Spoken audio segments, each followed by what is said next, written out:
Somehow along the line, the man answered to the call of nature, and he had several properties in Lagos. Then the family members came. What they did first was to evict the wife, and then told the children that the father has a next of kin, which is the younger brother. It took the intervention of EFCC. To go through EFCC is a rigor.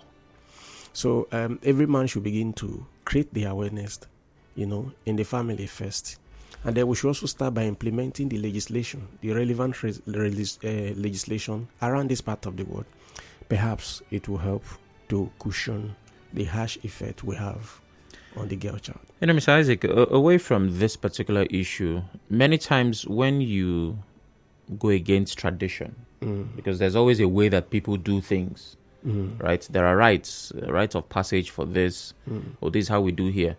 When you try to present a greater argument that, it's better for everyone that we give attention to the girl child, or that we do things like this, some people come from the perspective of, we are losing our, culture. This is not what we are known for. So when people present it like that, and as barbaric as that might sound, that could be the defense of whoever. Why would you say we have always had situations where it is men that inherit from their fathers? That's how it has been in this for how many years? How would you respond to a person who uses that line of defense? Let's start from somewhere. The word has been simplified. When you buy a phone, an Android phone, what they ask is, what's the operating system? Isn't it? Yeah. So culture is the operating system of the world. Okay? So everything is subject to change. Even culture itself is subject to change. So it all depends on how the society wants to move. A time was when women were not heard. A time was when religion was used as an instrument to keep women where they belong. But today, most societies are changing. I don't know whether I get the point I'm making. So, come to think of it, we have a long history of ladies who had actually performed, even though they are women. And a very classical example, like we always cite here, is Ngozi Okonjo-Iweala. So it's a model. When people come up with such argument, there is a need also to come up with, in modern trend, this is what is happening. And our society cannot afford to be backward. I know that there are no plausible reason why people should buy the argument. But think of a situation where a man is rich, wealthy, and has lived in a mansion with his children. And if anything happens to him, his children are kicked out. They cannot work as a maid. They cannot work, outside their home. Then they are now destitute. I think that's the worst insult you can give to a man. So every man should begin to think of how to empower the daughter, either through education, by setting up, what he or she thinks can be very relevant to the child. So that as at the time the man has exited, maybe he has a will. Every society respect the will of the man. That's also another solution to it. Okay, finally on this, some would argue that there has been a lot of attention given to the girl child. And at some point, the boy child might become the endangered gender. Do you agree with this position? Well, it all depends on the upbringing. Every family has a responsibility to balance the training of their children. No, on a global scale, the International Day of the Girl Child is United Nations. Yeah, I know. Yeah. So if we take it from this primary level, we can shoot it up a little by doing it this way. First and foremost, we have to do mindset re-engineering for every child. I think there was a man, who told his children, he said, everything you have belongs to I have is for the church.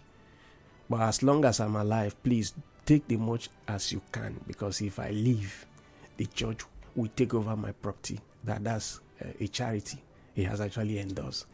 And today, all his children are doing so well. And they've actually bought into their father's idea, even though the man is still alive. So this kind of mindset re-engineering is key, both for the boy and the girl. I have a problem with that, though. If I'm that man's son, we need to talk, right? But I'm glad it's working for them. But okay, I'll just leave it there. Yeah. All right. So moving from that to what a lot of people, I might say, are excited about. Lagos State High Court has sentenced suspended police officer Drambi Vandi to death by hanging for shooting dead Lagos-based lawyer Bolanle Rahim. Justice Ibironke Harrison found ASP Vandi guilty of murder. Recall that ASP Vandi was arraigned on 16 January by Lagos State government for killing the pregnant lawyer at the Aja Underbridge checkpoint on the 25th of December in 2022. The police officer is attached to the Ajiwe Police Division in the Aja area of the state. He was suspended 2 days after the incident. Now, since the court trial started in January, the deceased's husband, sister, police armorer, pathologist, and 7 others testified against the defendant. The prosecution tendered 27 exhibits. Mr. Vandi, on the other hand, was the only witness who testified in his own defense. In his testimony before the court, Mr. Vandi told the judge that the bullet presented in court did not come from the rifle he carried on the day of the incident. He claimed that he had never seen the bullet. It was tendered until it was tendered in court. Mr. Isaac. The case of Bolanle is very complicated and convoluted. Let's start first. I remember I was here with your friend Constance that early part of January, and I felt the pain. Reason nobody has a right to take the life of another person, especially when the actor involved, she was not involved in criminal act. Yeah. Okay. So I still share my sympathy with the family.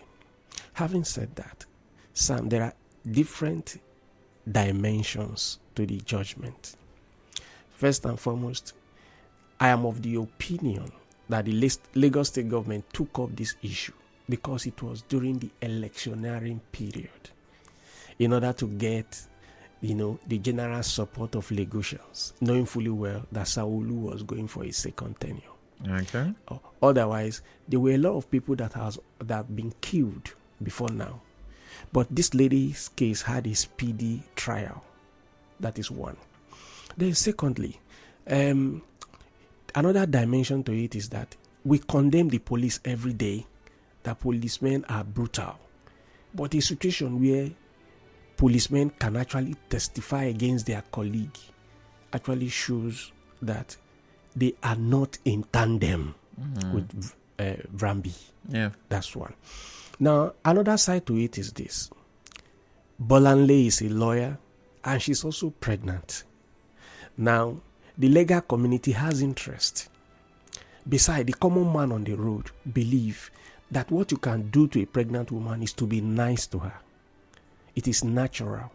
So this may also be a way for the government of Lagos State to rescue itself from the public opinion. But far more beyond that is the fact that we have a lot of people who have been sentenced to death, either by hanging or firing squad. But there is no action on the part of the government. So I am not here now to say that the Lagos State government must endorse it.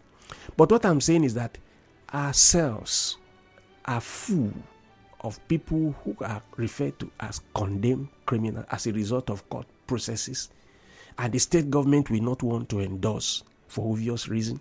And the human rights community also have interest, as a way of defining a government as being insensitive to fundamental human rights. Yeah. So what the Lagos State government court has succeeded in doing is that let us push it to the government.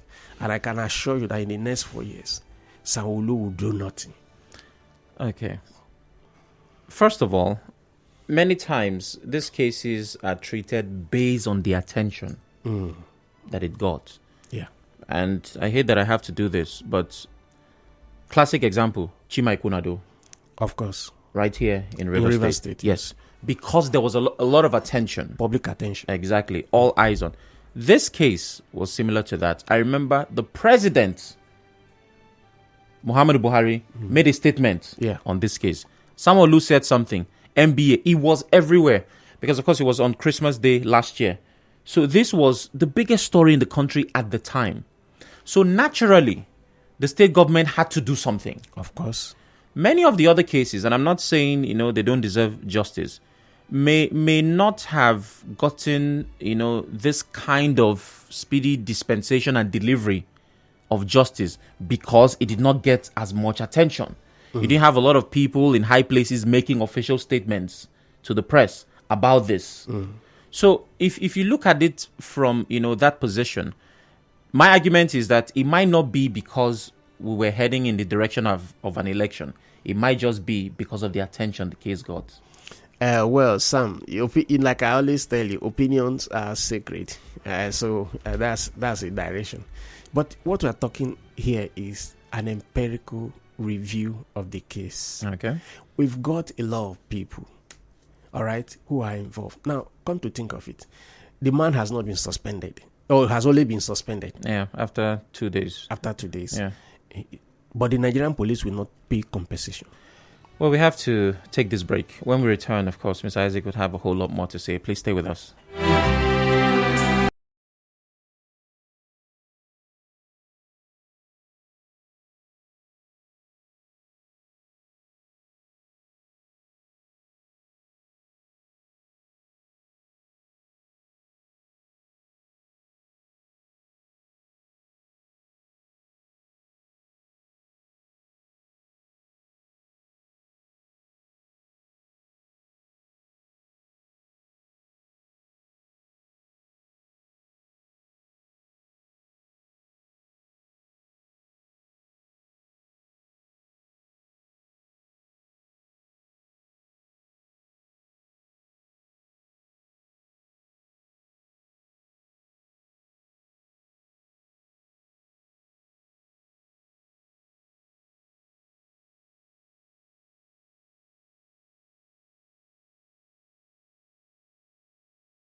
where we take the biggest stories making headlines through the week. My guest is Mr. Isaac Uwadiunor. He is a public affairs analyst, and he has not gone anywhere. He's still right here. Good morning, Mr. Isaac. Thank you so much. Welcome back. Yes. So we're talking about the Lagos State case. Yeah. The verdict. Drambi Vandi sentenced to death by hanging. And you had some thoughts before the break. Yes. What I'm trying to say is that if we analyze the case a little bit further, just like you said, you don't believe it was because of the election. I said opinions are sacred. But beyond that, the case actually revealed that if our justice system will be efficient as to deliver judgment in 10 months, there will be nobody in our prison. I don't know whether you get that. I do. You begin to look at cases in Nigeria where an act, maybe somebody was involved in demonstration and riot, the person is kept there for 12 years, 13 years. Now, this lady's case took place on Christmas Day, and today is just middle of October. We still have another extended 2 more months, okay? And the judgment has been given. I think our justice system should be commended for her case, and the same magnanimity should be extended to other people whose cases are there in court, and people are sitting on it as a result of maybe the judge is not present. We've not had this thing from DPP and co. Those things should also be looked at. So will there be consideration for jurisdiction, maybe because it happened in Lagos, and comparing, how things work legally in Lagos to Gombe, Rivers, or other states? Because, of course, it's the Lagos High Court. Is there consideration for that? Well, I don't know, but then what I'm saying is that we should look at the model. If we adopt this model in all our system, especially the judicial system, it will ease a lot of pressure and also help so many families that are in pain. Mr. Isaac, the problems that the judiciary has listed as the reasons why the wheels of justice grind very slowly, still very much exist. From there aren't enough lawyers to... Anyways, I'll get to that. But let's hear from the counsel to the Rahim family, Olakiton Bolu Agbaje. She says she believes that justice has been served. Speaking to newsmen at the court premises, Bolu Agbaje said the case, which disrupted so many lives, was solved in 10 months, just like Mr. Isaac said. The incident of the 25th of December 2022 would always and forever remain a tragedy to the Rahim family because it altered a lot of lives. The life of the deceased, the life of her husband, the life of her daughter, and the lives of several other people that loved her. However, justice has been served. Within the period of 10 months, the Honorable Justice Harrison has been able to deliver her judgment and has been able to ensure that justice has been brought to the forefront.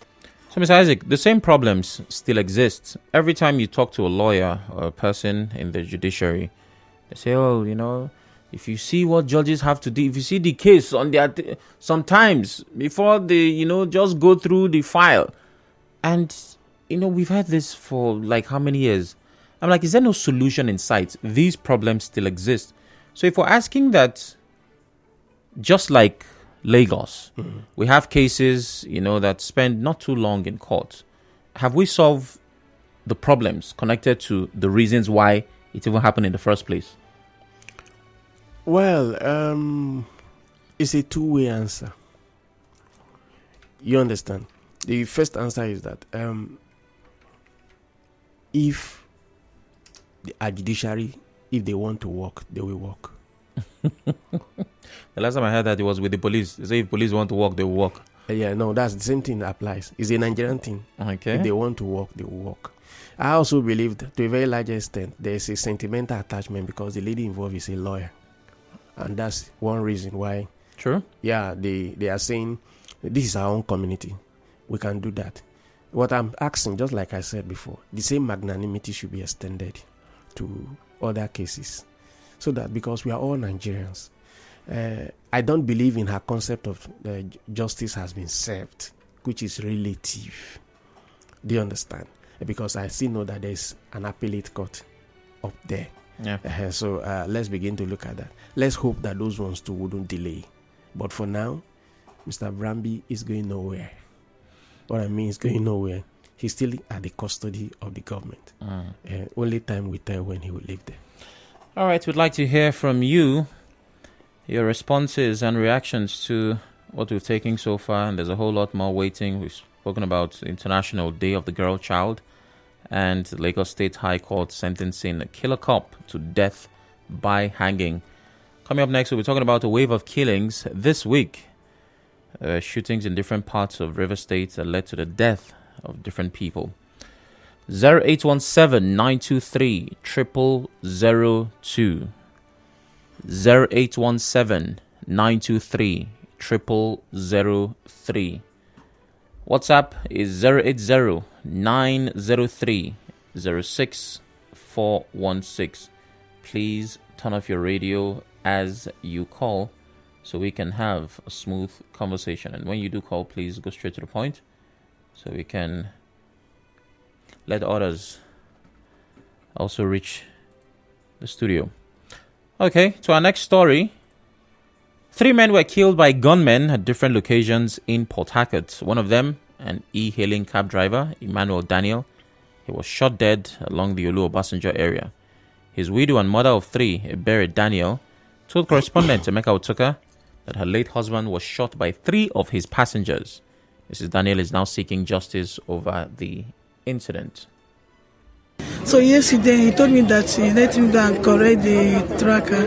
So on his way coming back, it's like he carry a passenger because he's a boat driver. So I was at home around 7:30. Someone called me that I should start coming to BMH. So when I reached BMH, I started shouting, "Where is my husband?" They said they will show me. After everything, they told me that armed robbers shot him and they took the car along the lane because of the tracker. The car stopped. So I want government to help me to find the people that shot him down.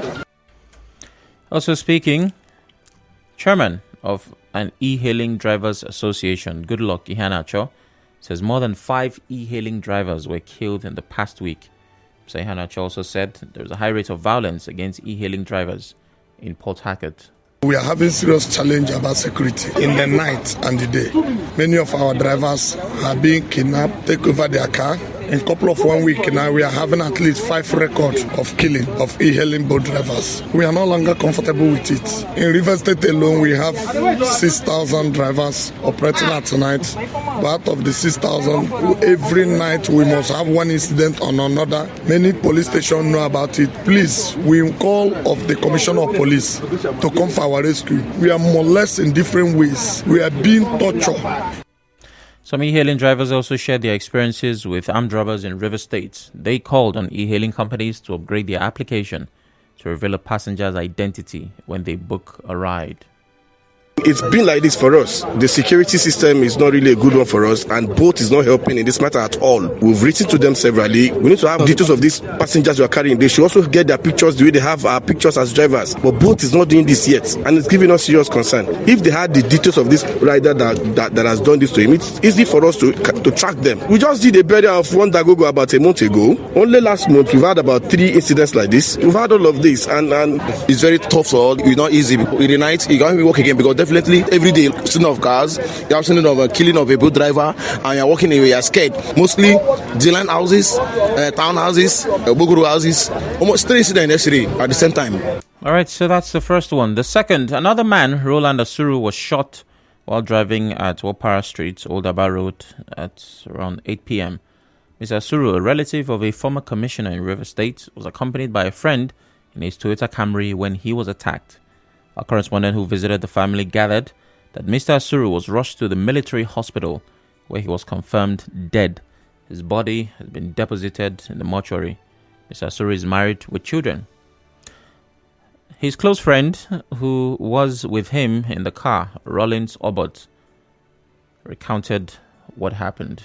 So at about 9 p.m., so we went somewhere in Rumomasi just to get takeaway. So upon reaching there, the security of the place was trying to open the gate, and all of a sudden I heard gunshot. And we didn't know where the gunshot was coming from. When I turned to ask Roland if that's how the neighborhood is, so I just heard him scream, "Ah!" waiting happened. So as I turned by him, there was a guy with a gun, and simultaneously somebody opened the door to where I was sitting because I was the one in front with him. So he opened the door, pointed the gun at my head, ordered me to come down from the car and lie down. I laid down.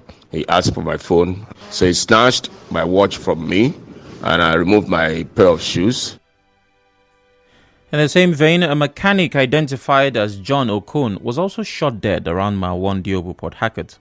Confirming this to newsmen, the chairman of Diobu Vigilante, Matari Bipelaide, said the late mechanic was killed inside his Golf 3 red car in Abakaleke by Nanka. In the meantime, a married woman who was with the mechanic when he was shot has been arrested. The woman was taken into custody after she turned herself in. The woman, who did not want her name mentioned, denied having an affair with the mechanic and claims he gave her a lift when he saw her trekking home. She narrated how Mr. Okun was shot by hoodlums when he pulled over to drop her. Yesterday, I went to church. As I was coming back, I saw him on my way. So he asked me where I was going. I told him I was going home. So he carried me and dropped me at Nanka by Abakaleke. Some boys came and pointed gun at me. They were 3 in number. So one of the other guy now passed to the driver's side, started dragging the car key with him. At that spot, they shot him. I don't have anything to do with this man. She's just my neighbor. I am not the girlfriend that people are saying. I am a married woman. Mr. Isaac, 3 different incidents, same operation. It seems they wanted the car and they shot the driver. Well, let's start from here. It's so pathetic and it's unexpected, especially when you look at what Nigerians are going through. As a historian that I am, as a trained historian, I'm trying to make a mental picture out of it. 3 incidences in one night is a lot more too heavy for a city like Port Harcourt. That's the first one. The second side of it is that maybe there's war against Toyota product. Because I did not see that coming. More e-hailing drivers are Toyota riders. Yeah. So maybe. Having said that, my sympathy goes to the family of those who are involved. But a city is like a market in the actual sense. And what you do to a market is that you don't just say this large expanse of land is a market, therefore just come and occupy. What you do is you delineate the city into streets, okay? Or from streets you have avenues and co. By the end of the day, it's manageable. To start with, let's look at the policing system in Rivers State. There are 2 sides to it. Our policemen are everywhere. Even when I was coming just now, I saw them on the road. If you go to church, especially if you are coming back from all-night meeting, you will see them. Then how come that something like this is happening? Nobody could actually see it coming until the e-hailing driver mentioned that 5 in 1 month is too much. Do you understand? Now, these are indicators that we need to step up our games, especially now that the Christmas is by the side. Also, we also need to disabuse the mind of our boys and these ones that are involved. You don't need to go to your village during Christmas time with a Lexus Jeep so as to prove a point that you have made something. Life can still be happier, and people can still make progress if we begin to quantify what we have done. Sam, put in very, very critical terms, what these reflect is that the level of poverty in our society is extremely high. Mr. Isaac, poverty is never a reason to resort to crime. No, I'm going somewhere. See, poverty is an inducement to crime. Okay. We don't dispute that. But what I'm saying here, that there are so many complex angles to it. Okay, are you saying that nightlife will now cease in Port Harcourt? One reason why a lot of people love Port Harcourt is the nightlife. Both, as you know, they are aids to it. Okay, you can actually call them at any point of the day. They will respond to you. it will ease a lot of pressure from the road. But if we now begin to attack them, what if there's an emergency like childbirth? Yeah. Do you understand? Yeah. Or there's a relation that is critically in need of help to get to the hospital. They may not be available. So the society will now eventually become the recipient of the actions of many. This is where I'm lending my voice to it, by telling our security men, please do more. Do more in order to help Port Harcourt residents. Yeah, I can completely relate with and understand your position. I think I saw an advisory, some message that was shared via WhatsApp, where the drivers were, telling other drivers to avoid certain parts of the city. Once it's 8 p.m., please don't go here, don't go there. And like you said, imagine there's an emergency. Right? A lady, her water just broke and she needs to go to the hospital. And she lives in that neighborhood where they have been told to avoid. So it's not looking good, however you want to put it. But to give, let me not use the word credit, maybe to defend the police. We always have said we don't have enough police officers. The quota is, I can't remember, 1 officer to how many citizens, right? We don't have enough. And then when you now look at the number of police officers attached to VIPs, which the police itself has said is a great percentage. I don't have those figures now. You might want to make an excuse and say, well, they can't be everywhere at every time. This thing, sometimes it happens in the blink of an eye. And, somebody is here, give me gun before the police. So in the defense of the police, they really cannot attend to every case at every time because they're not everywhere. They're not even enough. Sam, let's go back to elementary government. Okay. What is the function of the state? Elementary government teaches that government is the main institution of the state. And the state is a geographical entity with organized government. Okay. That word, organized government, is critical. And there is no greater function of the state than the protection of lives and property. VIP, the common man, the school teacher, even the students. See, our security apparatus is such that Nigeria is failing. I must tell you. Recently, some group of students were adopted in Gombe, I think in the north. Yeah, from their hostel. 4 students. 4 students were adopted from. And then students can go. I remember those days when we went to school, our parents were at rest that we'll get to our destination irrespective of where we are following as a route. Now, there are people who make money in this city from entertainment. This art is actually an attack on the entertainment industry. Yeah. If you go to most of these entertainment places now, they have resorted to self-help by using, alternative security apparatus like OSPAC and co. So, but in a state like we are like this, the state government can still do more. I think that's actually the reason why a lot of people are calling that the conference should be convened on the security of lives and property in Rivers State. Yeah. I want to lend my voice to that. But we can't do it alone. We need everybody to be involved. Okay. Policing is not just about carrying gun. There's what you call intelligent policing. And that may also be a way out. All right, we'll be taking your thoughts. The numbers to call are 0817-923-0002. WhatsApp is 080-903-06-416. On WhatsApp, good morning, Mr. Sam and Mr. Uwadiunor. Please tell Mr. Isaac to add that the people who delay or refuse to give legal advice, the infamous DPP, are lawyers. One must wonder if now the DPP in Lagos was fast in this case, if the cases before and even those that came after are getting accelerated hearing. As for me, this is a case of elitism and gender favoring. If it was the woman's husband and he wasn't a lawyer, the case would still be in court. It is interesting to note the officer confessed on being illegally paraded, but when arraigned in court, he pleaded not guilty. This is why I feel the media must stop aiding the police to illegally parade suspected criminals. Text from Oyibo. There are lots of thoughts around parading, my dear. Hello, good morning. Good morning. Good morning. Morning. What's your name? It's a Ken. Call from Ubumini. Go ahead. First and foremost, I would like to advise the CP to talk less and do more.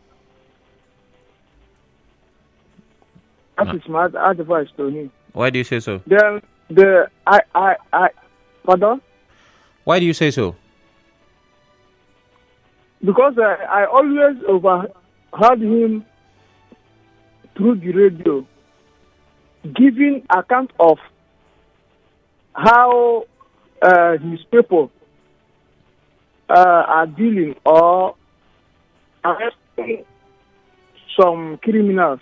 Okay. Which I see as an incitement. He is telling them literally something in between his men and the criminal, as I say, because it's a kind of placing a challenge in between these two organizations. Okay. So the bad boys, to my own understanding, they would not like to hear that the police did this or did that to them. Imagine where three ugly incidents will happen in a particular area, Port Harcourt, which is the municipal. No one that happened far away from the Port Harcourt as is. I don't know if you're getting me. I understand. So now I would like the CP to at least use his professionalism and his whatever machinery or mechanism he should use, but let the public at least not know everything concerning how he is doing his work with his voice. Okay. Well, thank you very much. I must move on now. I think I can take one call before the break. 08179230002. Ms. Isaac, do you agree with his position? Talk less, do more, because you're challenging the criminals. Well, I think it's a piece of advice. It's at the discretion of the CP to actually take that piece of advice. These are security issues. When you talk on security, they tell you don't know what is happening at the back stage. So why are you trying to advise them? Is this a trained policeman over the years? Before he rose to the position of a CP, he has gone through so many training and experiences. So let's believe he will hit to the advice. Okay. And the reactions to this wave of killings. The spokesperson of the River State Police Command, SP Grace Iringe-Koko, says the police have started investigating the separate killings of mechanic John Okon and e-hailing cab driver Emmanuel Daniel. The killing of Roland Asuru, SP Iringe-Koko said the matter had not been reported to the police. Now, that was at the time that this report was filed, so I'm hoping there's an update to this. But Ken Asuru, the younger brother to the late Roland, who was shot dead, is calling for justice. He urged security agencies to intensify efforts to bring the killers of his brother to book. Speaking to correspondent Emeka Otuka, his brother Ken said the family is deeply devastated by the incident. He said Roland left behind 4 children. As a family, we are saddened. As a community, the Oro people, the Obakere people at large, we are saddened, and we are calling on the security agencies to do more and bring these criminals to justice, bring them to book. You can't just come and take away a young man's life, a responsible young man with 4 kids, for nothing. Well, human rights advocate Clifford Solomon has called on River State Governor Siminalayi Fubara to convene a security summit to address the escalating security situation in the state. Mr. Solomon said this while speaking to correspondent Emeka Otuka on the recent attacks and killings and armed robbery in parts of the state. DHRD therefore called on the Executive Governor of Rivers State, Sir Similaye Joseph Fubara, to immediately convoke a security summit in Rivers State where all stakeholders and different civil society organizations will be invited and lasting security measures will be taken. The Police, Department of State Security Service DSS, Army, Navy, Air Force, and the Nigerian Security and Civil Defense Corps should wake up to their responsibilities in tackling the raging security issues in the state and not to appear overwhelmed. Mr. Solomon called on the State Commissioner of Police to provide adequate security measures that will guarantee safety of residents. And residents of Port Harcourt are calling on state government and security agencies to urgently address the recent increase in criminal attacks and killings in the state. They told our correspondent they now live in tension as they no longer go about their business as before. Yeah, the killing is becoming too much and unbearable in this, particularly Port Harcourt. Just last few weeks, the police launched River Zero Crime. Don't know what I would say it is now. So I'm calling on the relevant authority to swing into action. It's up to the security agencies to double their effort. It is sad that within a week, we're having over 3 or 4 incidents. After the break, we talk some more. Please stay with us. Market Equity Incorporated presents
Nigeria Info.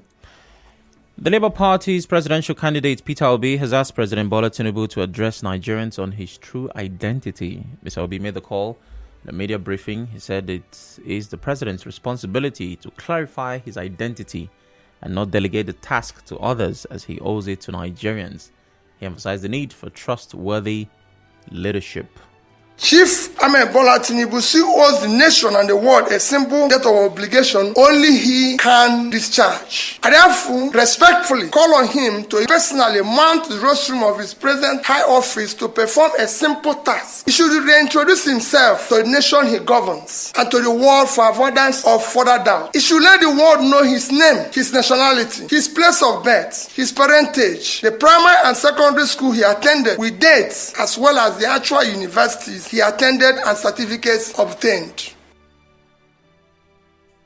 I'm not in court now. I said I don't get involved with the issue of court. And let me say it again. This is a critical issue. It does not matter when the issue came up. It still remains the same thing. It is fundamental. That is part of building the institution. But it has to start by having leaders who are credible. All right. Now, the head of the Obidati Campaign Council, Diron Olanifade, says that Peter Obi's call to President Tinubu to introduce himself is for the good of the country and not about the party. The reactions to this, a lot of people are saying this was unnecessary on the part of Peter Obi. Why, press conference just to talk about what you think the president should do? Meanwhile, his PDP counterpart decided to go to court to demand.